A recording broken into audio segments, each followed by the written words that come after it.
Hey, thanks for checking out this video. The topic today is the Marvel Age of Comics. The Marvel Age is basically coined to describe the 1960s Marvel Silver Age, when the three primary creators of Stan Lee, Jack Kirby, and Steve Ditko created basically the Marvel Universe as we know it. If you look at the majority of characters created and published by Marvel, it's mostly from the 60s that these three people created or co-created. And when you think about it, it was like lightning in a bottle.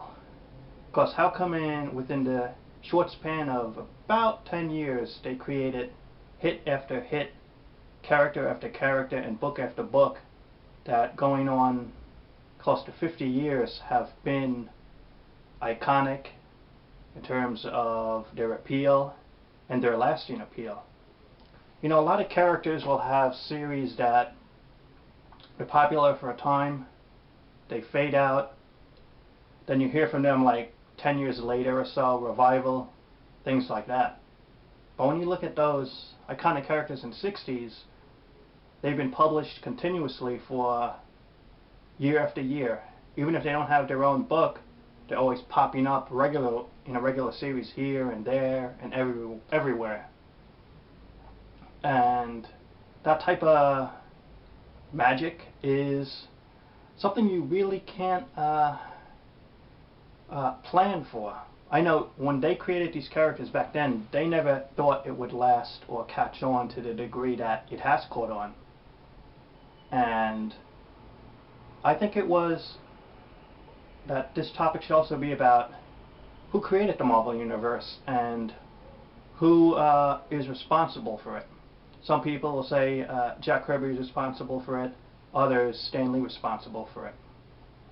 And the truth is, I think it was a unity of three people that made that Marvel Universe great, and individually, while they may have been and are very creative, but when you look at what they created together, is far more powerful than what they created solo.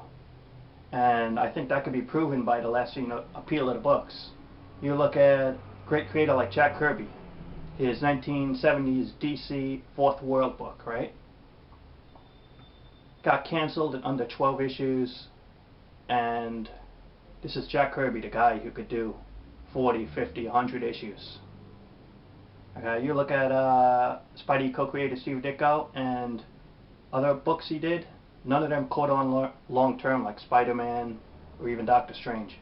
And you look at Stan Lee, even though Stan Lee created with other creators some good runs and some good characters, overall, even Stan will admit he had the most fun working in the 60s with Kirby, Ditko, and that whole bullpen.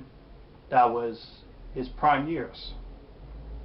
And individually, all three are talented, but together, when they work together, it was probably like the best of both worlds. And as I said, all you have to look at is individually, without each other, look at the characters they created and look how long they lasted in terms of issues, in terms of runs of books, and then look at what they created together and look how far these characters have reached in appeal and lasted. I think it shows just by that alone that the power that they created working together. And without these 1960s characters, Marvel Comics would not be what we know today. It wouldn't be the #1 comic book publisher. It wouldn't have all these iconic characters in animation, in action figures, in movies now. No way. And that's something you can't plan for. You could try to make a hit, but to actually get a hit is one of those things that you can't predict. It happens. If everyone knew how to make such characters or to get such long-lasting appeal, then everyone would be doing it, but everyone can't.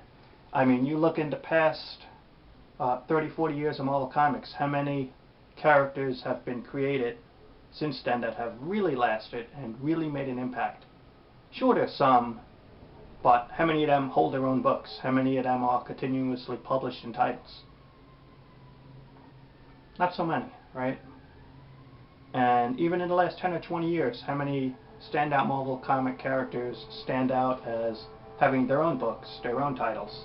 Sure, there's exceptions such as Wolverine, the Punisher, but for the most part, not too many. Not too many.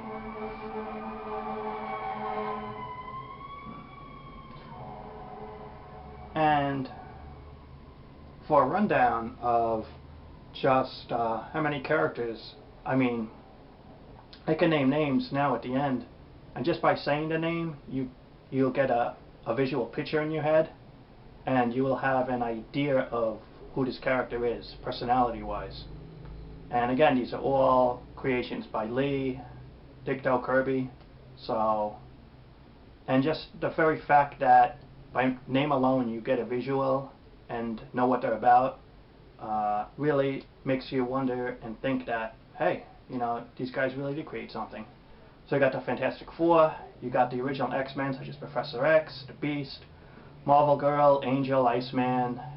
You got characters like Juggernaut, the Sentinels, Magneto, Doctor Doom, Spider-Man, Doctor Strange, the Hulk, Nick Fury, Wasp, Ant-Man. Let's bring out characters such as the Absorbing Man, Mr. Hyde, Cobra. Let's talk about the Scorpion, the Vulture, the Green Goblin, Kraven the Hunter, Chameleon, and yeah, some more, but you get the picture. So thanks for watching. Talk to you later.